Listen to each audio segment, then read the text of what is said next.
नमस्कार। प्रादेशिक समाचार के साथ मैं नीलम कुमार। पहले मुख्य समाचार। प्रधानमंत्री नरेंद्र मोदी कल 7वें अंतर्राष्ट्रीय योग दिवस के मुख्य कार्यक्रम को करेंगे संबोधित। केंद्र सरकार कल से राज्यों और केंद्र शासित प्रदेशों को कोविड वैक्सीन की कुल 75% डोज मुफ्त देना शुरू करेगी। राज्य में कोरोना संक्रमितों के स्वस्थ होने की दर बढ़कर 98.04% हुई। सक्रिय मरीजों की संख्या अब 1639। और झारखंड में आज संपूर्ण लॉकडाउन। राज्य सरकार ने कोरोना संक्रमण रोकने के लिए आम लोगों से की अपील, बेवजह घरों से नहीं निकलें। और समाचारों से पहले एक जरूरी संदेश। कई राज्य अपने लॉकडाउन मानदंडों में ढील दे रहे हैं। हम अपने श्रोताओं से अपील करते हैं कि सतर्कता में कमी न बरतें, क्योंकि कोविड-19 महामारी हमारे स्वास्थ्य के लिए खतरा बनी हुई है। कृपया घर पर ही रहें जब तक कि बाहर जाना अति आवश्यक न हो और 4 सरल चरणों का पालन करना जारी रखें। फेस मास्क पहनें, 2 गज की सामाजिक दूरी बनाए रखें, हाथ और मुंह चेहरे की स्वच्छता पर ध्यान दें और टीका जरूर लगवाएं।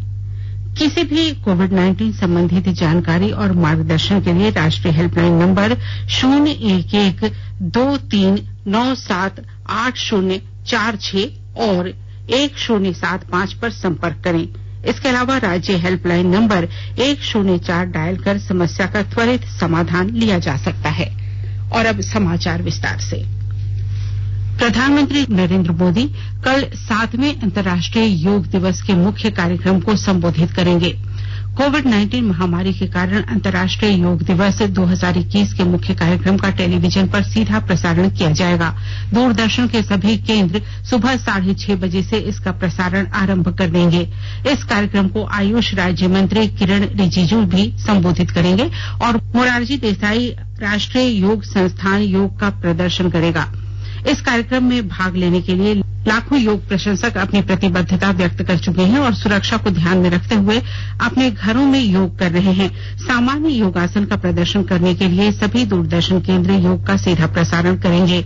योग प्रदर्शन के बाद प्रधानमंत्री का संबोधन होगा, जो सुबह 7 बजे से लेकर 7:45 तक चलेगा। योग प्रदर्शन के बाद कार्यक्रम को 15 आध्यात्मिक नेता और योग गुरु भी संबोधित करेंगे। इनमें Shri Shri Ravishankar, Sadhguru Jaggi Vasudev, doctor HR Nagendra, Shri Kamlesh Patel, doctor Virendra Hegde, doctor Hansaji Jayadev, Shri OP Tiwari, Swami Chidanand Saraswati, doctor Chinmay Pandey, Munishri Sagar Maharaj, Swami Bharat Bhushan, doctor Vishwas Mandalik, बहन BK शिवानी, श्री S श्रीधरन और सुश्री एंटोई नेटे रोजी शामिल हैं। केंद्र सरकार कल से राज्यों और केंद्र शासित प्रदेशों को कोविड वैक्सीन की कुल 75% डोज मुफ्त देना शुरू करेगी। ये वैक्सीन 18 वर्ष और इससे अधिक आयु के सभी लोगों के लिए उपलब्ध होगी। इस कदम का उद्देश्य देश में कोविड टीकाकरण अभियान को मजबूती देना और आगे बढ़ाना है। अभी तक केंद्र की ओर से वैक्सीन की 50% डोज ही खरीद की जा रही थी, जिसे बढ़ाकर 75% कर दिया गया है। इस सिलसिले में प्रधानमंत्री नरेंद्र मोदी ने 7 जून को राष्ट्र के नाम अपने संबोधन में घोषणा की थी।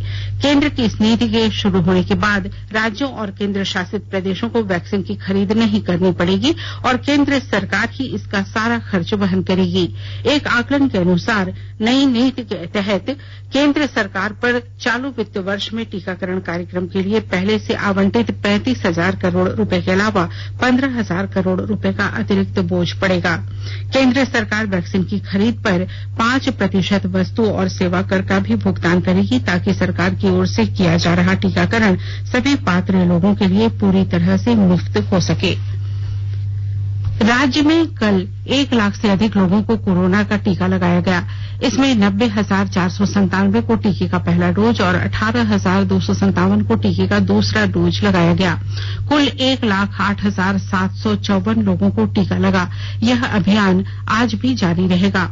कल 1,944 टीकाकरण केंद्रों में 18 से अधिक उम्र वाले 66,633, 45 से अधिक उम्र वाले 20,129, 60 से अधिक उम्र वाले 3,298, 717 फ्रंटलाइन वर्कर और 170 हेल्थ वर्कर को टीके का पहला डोज लगाया गया। देश में अब तक 27 करोड़ 62 लाख लोगों को कोविड के टीके लगाए जा चुके हैं। स्वास्थ्य मंत्रालय ने बताया कि कल टीकाकरण अभियान के 155वें दिन 33,72,000 से अधिक लोगों को टीके लगाए गए। उनमें से लगभग 29 लाख लोगों को पहला डोज दिया गया, जबकि 4,71,000 से अधिक लोगों को दूसरा डोज मिला। स्वास्थ्य मंत्रालय ने इस बात की पुष्टि की है कि अब तक 18 से 44 वर्ष की उम्र के लोगों को टीके का 5 करोड़ 50 लाख डोज दिया गया। उनमें से लगभग 20,50,000 लोगों को कल पहला डोज दिया गया, जबकि 78,000 लोगों को दूसरा डोज दिया गया। मंत्रालय के अनुसार असम, बिहार, झारखंड, दिल्ली, गुजरात, हरियाणा, कर्नाटक, महाराष्ट्र, मध्य प्रदेश, राजस्थान, तमिलनाडु, केरल, तेलंगाना, उत्तर प्रदेश, ओडिशा, छत्तीसगढ़ और पश्चिम बंगाल में इस आयु वर्ग के 10 लाख से अधिक लोग पहले ही टीके का पहला डोज ले चुके हैं। एम्स के निदेशक डॉक्टर रणदीप गुलेरिया ने कहा है कि अगर कोरोना गाइडलाइन का पालन नहीं किया गया तो अगले 6 से 8 हफ्तों में कोरोना महामारी की तीसरी लहर पूरे देश में दस्तक दे सकती है। डॉक्टर गुलेरिया ने कहा है कि कोरोना की तीसरी लहर बड़ों से ज्यादा बच्चों को प्रभावित करेगी। इस पर पक्के तौर पर कुछ भी नहीं कहा जा सकता। उन्होंने संक्रमण के मामले में भारी वृद्धि होने पर कड़ी निगरानी और क्षेत्र विशेष में लॉकडाउन की जरूरत पर जोर दिया। उन्होंने कहा कि जब भी किसी क्षेत्र विशेष में मामलों से ज्यादा वृद्धि और संक्रमण दर 5% से अधिक हो तो वहां लॉकडाउन और रोकथाम उपायों को लागू किया जाना चाहिए। इधर केंद्र सरकार ने कल राज्यों से अपील की है कि कोविड-19 महामारी से बचाव के लिए लॉकडाउन खोलते समय कोविड अनुकूलन व्यवहार, जांच, निगरानी, इलाज और टीकाकरण जैसी अति महत्वपूर्ण 5 रणनीतियां अपनाएं।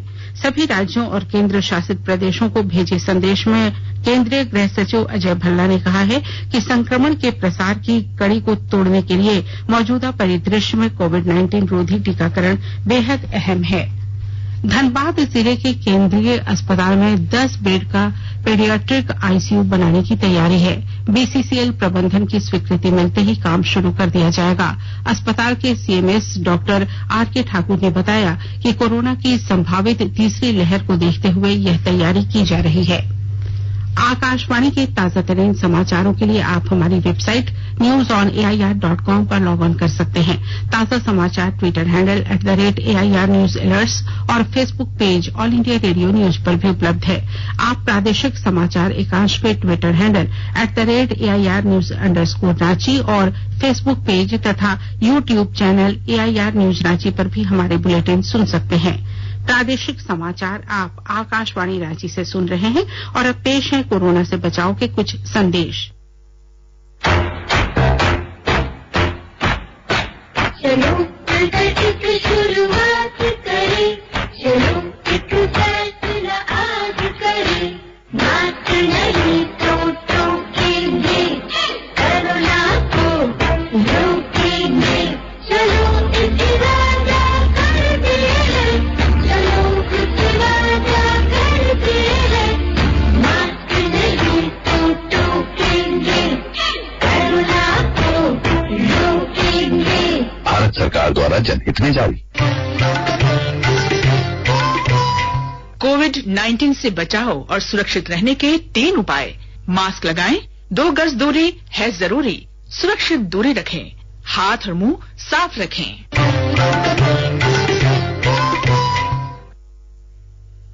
राज्य में कोरोना संक्रमितों की संख्या में लगातार कमी आ रही है।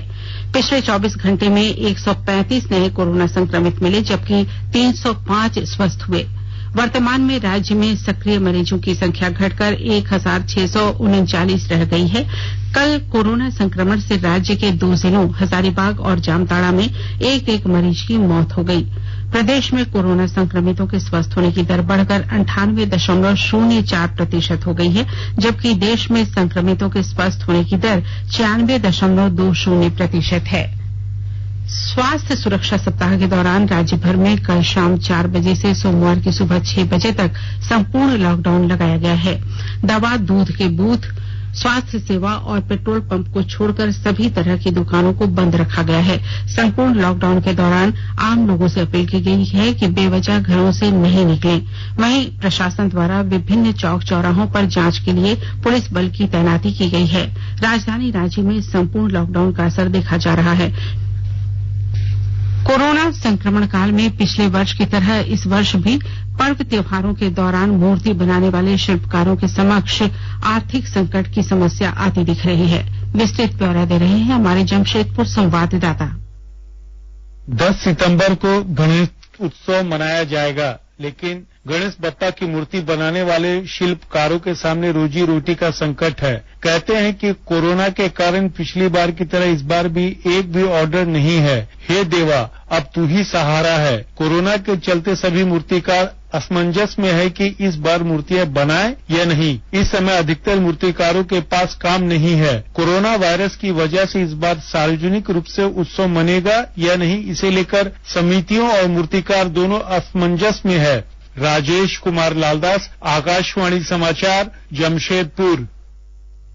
सरायकेला खरसावां जिले में दीदी बाड़ी योजना एवं मनरेगा समेत अन्य योजनाओं में अधिक से अधिक लाभुकों को लाभान्वित करने का उद्देश्य रखा गया है। जिले के उप विकास आयुक्त प्रवीण कुमार गगराई द्वारा सरायकेला प्रखंड अंतर्गत गोविंदपुर पंचायत क्षेत्र का कल भ्रमण किया गया। उप विकास आयुक्त ने मनरेगा की अन्य योजनाएं तथा रेन वाटर हार्वेस्टिंग, सोकपिट, सिंचाई नाली निर्माण, आम बागवानी योजना एवं अन्य योजनाओं का भी निरीक्षण किया। उप विकास आयुक्त ने कहा कि मनरेगा की योजनाओं में अधिक से अधिक महिला समूहों की भागीदारी सुनिश्चित की जाए, इससे महिलाएं और सशक्त होंगी। लातेहार जिले के रहने वाले मजदूरों को राष्ट्रीय राजमार्ग 2 स्थित कुर्था मोड़ के समीप कल रात करीब 1 बजे एक अनियंत्रित ट्रक ने रौंद दिया, जिसमें 2 बच्चों समेत 11 मजदूर शामिल हैं। इस घटना में मौके पर ही 2 बच्चे समेत 4 मजदूरों की मौत हो गई, जबकि 7 लोग घायल हो गए हैं। इसमें 2 महिला समेत 3 मजदूरों की हालत चिंताजनक बताई गई है। सरायकेला जिले के राजनगर प्रखंड क्षेत्र के कुड़मा पंचायत अंतर्गत छोटा धोलाडीह के मुचिया कोचा टोला में ग्रामीणों ने जर्जर सड़क की श्रमदान कर मरम्मत की। लगातार बारिश के कारण ग्रामीणों का निकलना काफी मुश्किल हो गया था तथा मुख्य सड़क से वे अपने गांव को कटा हुआ महसूस कर रहे थे। मानसून की लगातार बारिश के दौरान धनबाद के मैथन व पंचेत डैम का जलस्तर बढ़ना जारी है। मैथन डैम में खतरे के निशान से 15 फीट और पंचेत डैम में 9 फीट कम पानी है। मैथन डैम में एक ही दिन में 10 फीट जलस्तर बढ़ गया है। कल शाम 6 बजे मैथन डैम का जलस्तर 480.83 फीट मापा गया। और अब अखबारों की सुर्खियां। राज्य से प्रकाशित होने वाले लगभग सभी अखबारों ने आज केंद्रीय गृह मंत्रालय के जारी दिशा निर्देशों की खबर को पहले पन्ने पर प्रमुखता से प्रकाशित किया है। प्रभात खबर ने लिखा है, एम्स के निदेशक डॉक्टर रणदीप गुलेरिया ने कहा, अगर लोग अब भी नहीं चेते तो ये 6 हफ्तों में कोरोना की तीसरी लहर। हिन्दुस्तान के पहले पन्ने की सुर्खी है, दावा नहीं संभले तो 6 से 8 हफ्तों में तीसरी लहर, झारखंड में आज संपूर्ण लॉकडाउन। दैनिक जागरण ने कोविड नियमों के उल्लंघन के आरोप में कांके और कोतवाली थाने में 150 लोगों पर प्राथमिकी दर्ज करने की खबर को पहले पन्ने पर प्रमुखता से लिया है। दैनिक भास्कर ने झारखंड के 5 सर्वाधिक कोरोना प्रभावित जिलों में कोविड से ठीक हुए लोगों में ब्लैक फंगस से ज्यादा खतरा, इस खबर को पहले पन्ने की सुर्खी बनाई है।